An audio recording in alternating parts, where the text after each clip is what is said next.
The story kicks off with the scholar falling for a stunning fox spirit boy.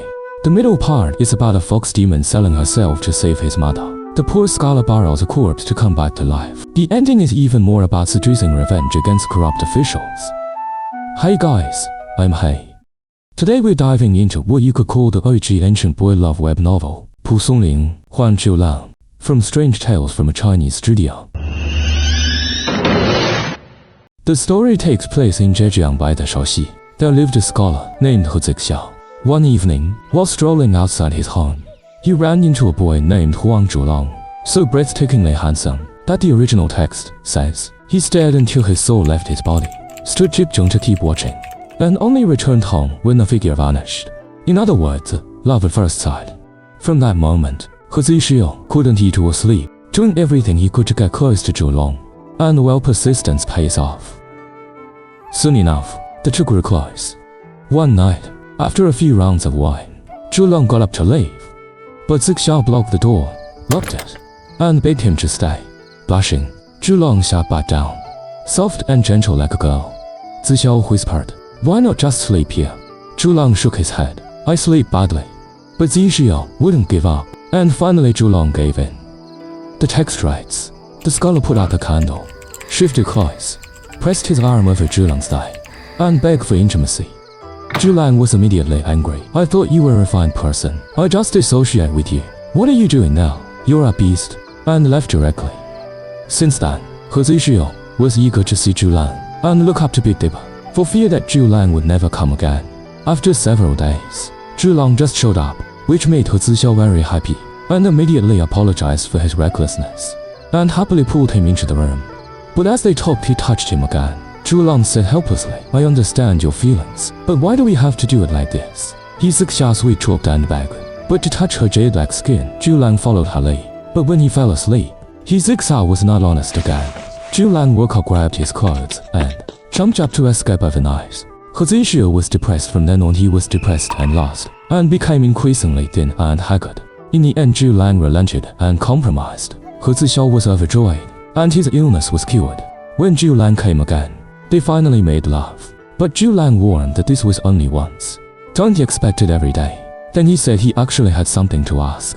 "My mother has heart disease and needs to take Tai Qi Huang in a pill. Do you know him? Can you help me get it?" He Zixiao agreed. He went to city to get medicine and gave it to Jiulang at night. Jiulang was very happy. Since then, every 3 days, Jiulang came to get the medicine. Is it really just to get the medicine? On the other hand, Tai Qi Huang felt straight. This medicine usually takes 3 doses. Why hasn't he gotten better after so long? He took the pulse and was shocked. There's a ghost fair. When he got home, he used delivering medicine as an excuse to test Jiulang. Jiulang admitted that "I was indeed a fox. It's not good for you to be with me for long." He Zixiao didn't believe it. Not long after, he really got sick. Jiulang came to visit every day. Seeing this situation, he said regretfully, "You didn't listen to me, and it has indeed come to this." Soon, He Zixiao passed away. Jiulang left in pain. Up to this point in the story, it seems like just an ordinary tale of an infatuated scholar being harmed by a demon. But Pu Songling writing style takes a turn, took us into a more bizarre and darker copy. There was a historian in the city who was a classmate of He Zixiao. He was young and promising, so he became a Hanlan scholar. At that time there was a powerful minister named Chen, Fu, greedy and violent, and bribed officials everywhere. No one dared to speak. The historian was upright and unyielding, but his memorial to impeach him failed, but was forced to hang himself with his wife. The next day, Tai Shai suddenly came back to life and said he was He Zixiao. It was a resurrection. Jiulang came to see him. They reunited, and they were happy and sad. He Zixiao wanted to commit suicide. Jiulang asked him how many lives he had. He Zixiao smiled bitterly, and then complained bitterly. Jiulang thought for a moment. "I said my cousin was beautiful and smart. Who can help you share your worries?" So he arranged for them to meet. The cousin and Xianglang fell in love. They fell in love at first sight and got married. The story should end here, right? But don't forget the revenge plan. The historian, who is He Zixiao reincarnated, was persecuted by the powerful minister Chen Fu during his lifetime. So they feared Chen Fu and lived in constant terror all day long. He was worrying, and his wife pointed out the key point. Chen Fu likes men and loves singing and dancing. Isn't this exactly what Jiulang is best at? So the couple begged Jiulang. Jiulang had no choice. He had to agree. At Chen Fu's banquet, Jiulang dressed up as a woman and danced the devil dance. The dance was incredibly beautiful and charmed people's hearts. Sure enough, Chen completely fell in love with Jiulang, abandoned his concubines, and gave him all his money and gold.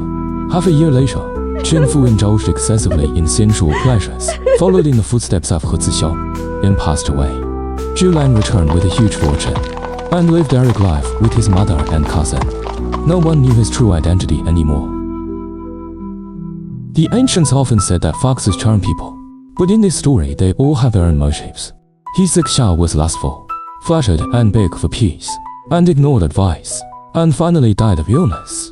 Huang Jiulang approached He Zixiao, who was indulgent in male charms, to seek medicine for his mother. Later, in order to get away, he tricked his cousin into marrying He Zixiao as his wife. Finally, he used the same trick again, killed the corrupt official Chen Fu, and fled with gold, silver, and precious silk fabrics. It has to be said that no one understands human nature better than demons.